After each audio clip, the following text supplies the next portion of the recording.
Hello everybody, welcome to today's PMD Tea Buyers Club, and I think it's episode 71. I'm trying to see if we're recording.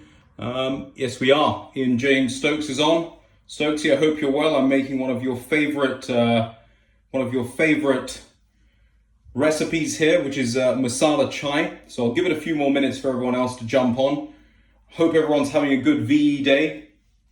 Ranti Pilipidi is on here. Great to see you, Rue. Hope you're keeping well in Florida. Who else we got? Mr. Gulhin has joined all the way from Colombo. Steven's on as well.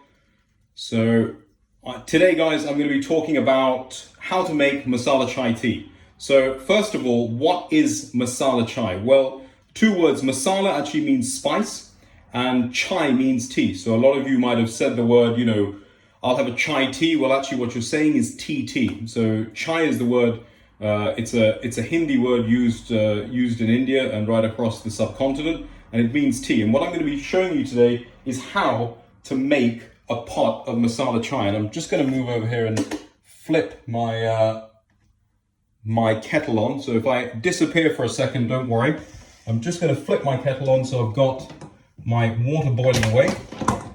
Someone has unplugged my kettle. There we go. Kettle's on. So I'm going to be showing you how to make a pot of masala chai. Now this is one of my favorite teas. This is what I like to drink every now and again. It's great with a curry. It's great if you've got some cinnamon biscuits, which I'll show you at the end. And I'm going to show you how we actually make this. So to make this today, you're going to need a few things. First of all, you're going to need a pot. Ideally, I like to use quite a deep pot like this one. You're also going to need some other important ingredients. You're going to need some tea, like I've got here. I'm using our Planter's Breakfast tea. You're going to need some cinnamon. I'm using some powdered cinnamon. You can use cinnamon sticks as well, but when it comes to using cinnamon, there are two types of cinnamon in the world. There's what's known as true cinnamon, and there's also what's known as Ceylon cinnamon. David says I like the shorts. Well, gotta keep it jazzy, David. So I'm using true cinnamon, otherwise known as Ceylon cinnamon, and I'm using cinnamon powder. I just like to give the tea a bit more of a kick than what we usually get.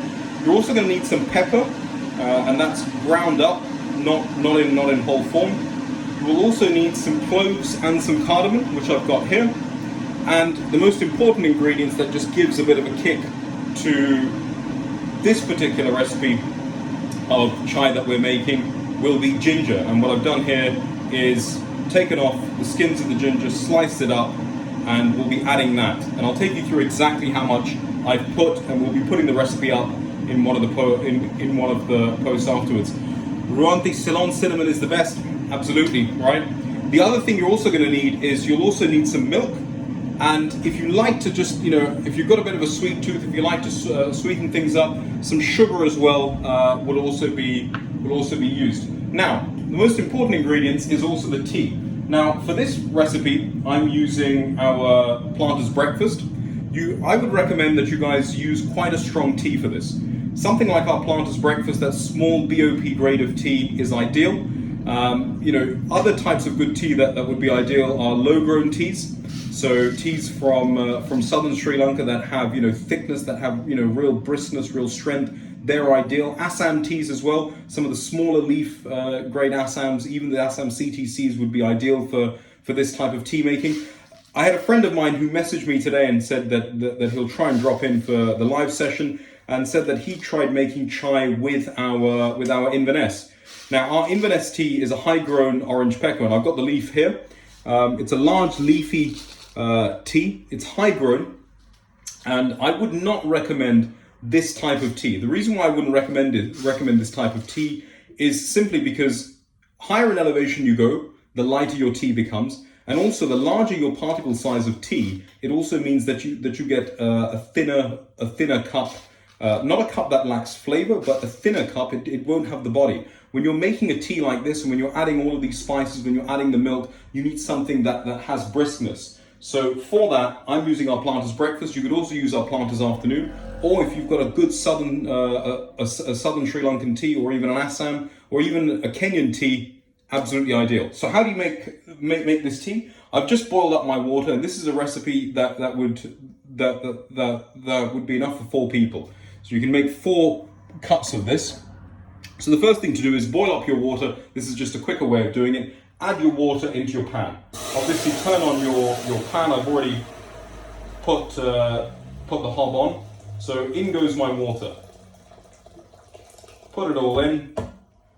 Let that boil up. It's already boiled in most cases. Next thing to add, I like to add, next is the tea. So this is the tea that we've got here. The Planter's Breakfast in loose. You can use tea bags, and if you're using tea bags, make sure that, obviously you take it out of the envelope first, and then make sure that that you also take it out of the bag. Stephen McAllister, can we use St. James? You can also use the St. James as well. So St. James is also one that you can use for this recipe. It will have enough body, and it'll give you a bit more pungency actually, because that's a seasonal uber tea. So that too will come out well. So add your tea, give it a stir, and immediately the pot color has changed, and you can hear it boiling over there maybe. Next thing to add is your ginger. So what I've done here is I have taken off the skin of the ginger and I've sliced it up. So I'll just show you how thick these slices of ginger are. So not too thin. So slice them up like this, and I've got 10 pieces of ginger that I'm going to add into this. That ginger really adds that fiery nature to your chai.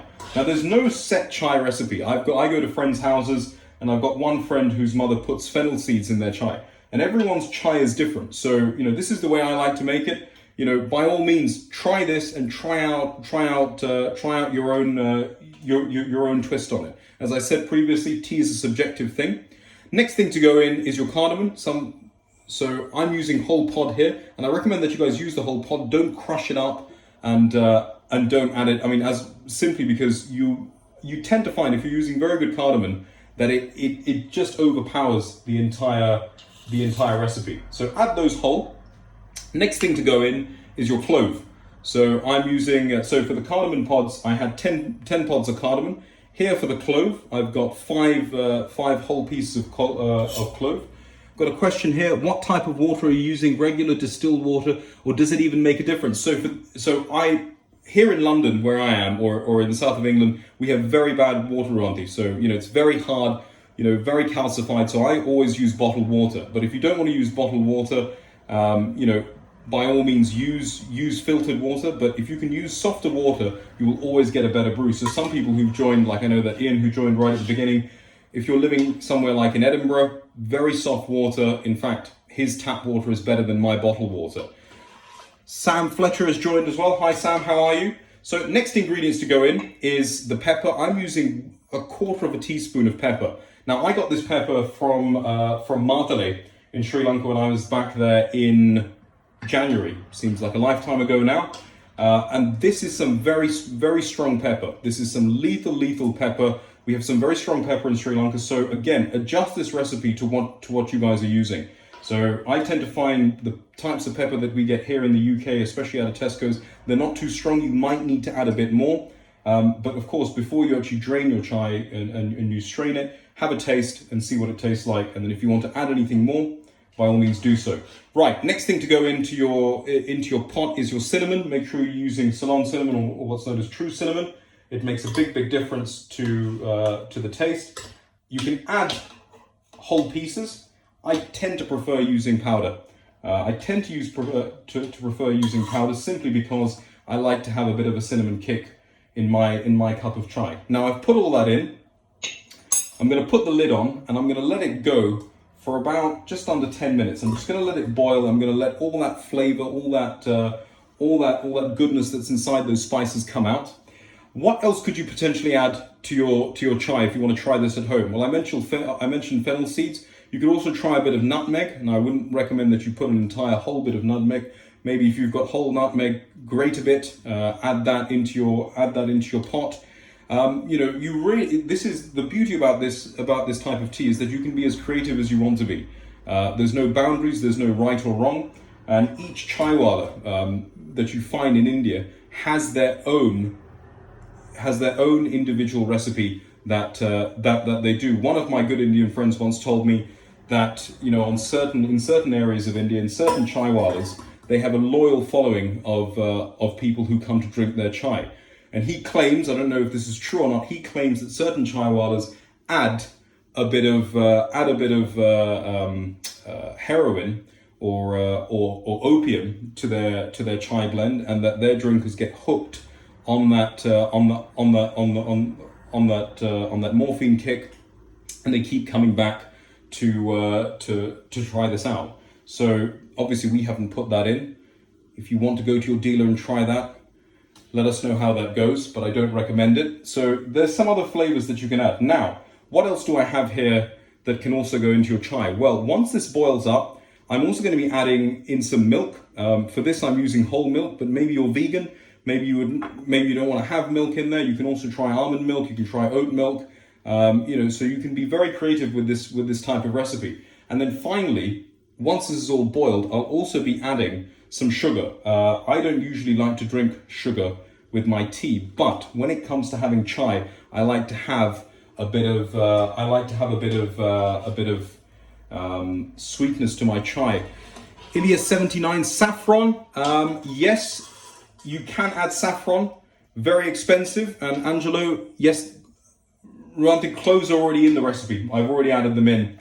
So I've got cloves in this one. So just to go over what the ingredients is, I've got tea, black tea at that. There is ginger in here, cloves, cardamom, pepper, and cinnamon. That's what I've added into this recipe. Now this is boiling up. I tend to always know once the chai is ready by looking at the state of the cardamom pods.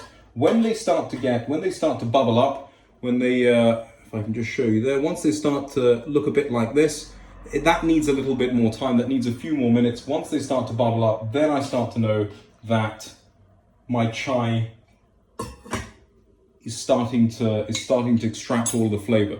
The next thing to add to this is going to be the milk. Now, how much milk you add is really dependent to yourselves. How I tend to judge it is simply by eye. I don't like it to be too milky, but I don't want it to be too strong as well. So I pour a little bit in at a time, stir it, and then see how it tastes the chai. And that's exactly what I'm going to do now.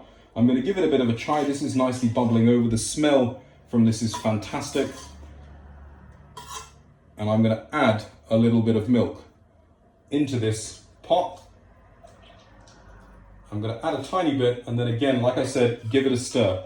Now, right now, my chai looks a little too dark for how I usually have it. So I'm just going to add a tiny bit more, a little bit more milk into this. Maybe a bit more as well. We don't want it too light, but we don't want it too strong either. Perfect. Now, once I've added the milk, I'm going to let that boil up again. So that's brought the temperature right down, and I'm going to let that boil up again, and I'm going to let the pan do the work. Does anyone have any questions on chai today? What are you all doing for VE Day? We'd love to know. Andrew Chantal has joined as well. Hello, Andrew, I hope you're well. We're making chai today. So that pot's going off. And the next ingredient to go into this will be the sugar. Now, what I want to do is I want this pot to boil back up. Bear in mind that milk was cold. So I want this pot to boil back up, and you'll know once this is done when you start to see a bit of a skin forming on top. And you'll see the spices starting to bubble over again as well. And it'll give you, you'll start to see, once you start to see skin building, then you know that your chai is done. One thing I forgot to mention was one of the most important bits of equipment that you're going to need is a tea strainer. If you haven't got a tea strainer, maybe you've got one of our teepees at home, and this can be used. Now, in the subcontinent, a lot of places, a lot of chai stalls, a lot of shops will serve chai in a glass cup. If you haven't got a glass cup, or sometimes one thing you'll notice that if you use a glass cup, your hands actually end up burning. So if you've got a glass mug, you can use that, or you could even use your normal mug at home. 2 questions here. Can you make chai with milk initially, slowly boil it to infuse all the spices? You can do. You tend to find that it takes a lot longer. So, like I said, there's no right or wrong way of making chai, but you can do this with milk first, but you tend to find that it takes a lot longer. Angie is asking, where is the name chai coming from? Does it mean anything? Yes, so Can we use a pasta strainer? I presume you could use a pasta strainer. It really depends how small the holes on the strainer are, Angie. Where does the name chai come from? Well, chai means tea. It's a Hindi word for tea in India. Another question from Ian James Stokes. Dan, at what time of the day do you generally enjoy a chai? Well, you know what? When do I like to enjoy a chai? A lot of the time when I tend to have chai is when it is cold, when it's wet, and when the weather isn't too nice. I tend to find that, a brew like this really warms you up.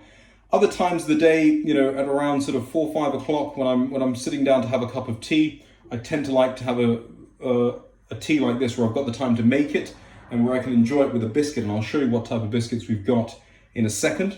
Now, I'm just going to look back into the pot and I notice that everything is bubbling up. You can see a bit of skin forming on top of this thing. So my chai looks done. Now, before you pour your chai in, you should do two things. First of all, just have a taste of your chai. See how it tastes. Drop a bit onto your hand. Have a taste. You're getting all the flavor. You're getting all of the taste that you want to come through. Now, next thing I'm going to add in is sugar. Now, sugar, again, much like your milk, add it to your own preference. I'm putting about sort of 15 grams of sugar into this. I don't want it too sweet, but I don't want it too dull. Why do I have sugar in this tea and why do I not have it in the others? Simply because I think, every time I've had chai in the subcontinent, it's been very sweet. And if you have a normal cup of tea in the subcontinent, like in Sri Lanka, we have kahata tea, which is, a very thick, strong tea. It comes with a lot of milk and there's sugar in it. So, for me, chai is one of those teas that you just need to have sweet. You can have it without sugar, but for me, like I said, tea's a subjective thing. When I think of a chai, I always think of something sweet. So I'm just going to give this another taste. Have a taste of this tea. How does that taste? Nice and sweet. Perfect. Getting a nice peppery kick to it as well. The next thing I'm going to do is pour this out. So I've got my milk right. I've got my spices right. I'm going to add my strainer into the cup. Make sure you guys add a strainer. Just before lockdown happened, I went to have afternoon tea, and the waiter totally forgot that he was serving loose leaf tea and kept pouring his tea into our cups without a strainer. So make sure you've got a strainer, and then I'm just simply going to pour that tea through. Now this recipe will make you roughly about 3.5 mugs of tea. Depends on how big your mug is as well, but it'll make you roughly about that much of tea. So I've got that. I'm going to put that on the side. My hob is off. Take my strainer out, and here you have got your homemade masala chai tea. I always tend to drink it out of a glass mug. Again, like I said, in the subcontinent, that's how they serve it. Not in a glass mug, but in a glass cup. And what would you have with your masala chai? Well, these are something that we've baked at home. Not me personally. My wife baked these. She's the star behind the star, I guess, in some ways. And these are just some cinnamon biscuits with a dusting of cinnamon and sugar on top. And these taste absolutely ideal with a cup of hot masala chai tea. Now, maybe, for example, doing this whole process is too laborious for you at home. Maybe you think, my God, what if I get this wrong? Maybe you want to try making chai, but want to have a bit of a base idea of what chai tastes like. And if that is you, and sometimes I do this as well, I don't always make chai in this way, try out our chai cinnamon tea. It's on our website. You can buy it in loose form. It effectively uses the recipe that I just showed here, but it's already pre-blended. It's already in a bag, and all you have to do is spoon that into a pot and make tea the usual way that you would make any of our breakfast or afternoon or any of our other loose leaf teas at home. So if you want to know where to start with a chai and what a chai should taste like, check out our chai cinnamon online. If you want to give this a go, I'll put this video up on YouTube for everyone to have a look, and I'll put the recipe up in a post on Instagram as well, and you can give this a go. If you do give it a go, Let us know how you got on, and let us know if you guys, did any of your own additions to this as well. What ingredients you guys used. One of the things that I mentioned was try using nutmeg. Nutmeg always adds a bit of a different dimension. Try using fennel, and maybe you guys have tried. You want to use a completely different base of tea. Maybe you want to use Earl Grey as a base of tea. Let us know how it goes. Tag us on Instagram and on Facebook as well at PMDT. I hope everyone's well. I hope everyone's enjoying their VE day. I'm going to get on and enjoy my cup of chai and my cinnamon biscuit. Guys, keep well, and if you've enjoyed the show, let us know, and we'll definitely get another live session going for you guys as well. Have a nice day, guys. Bye-bye.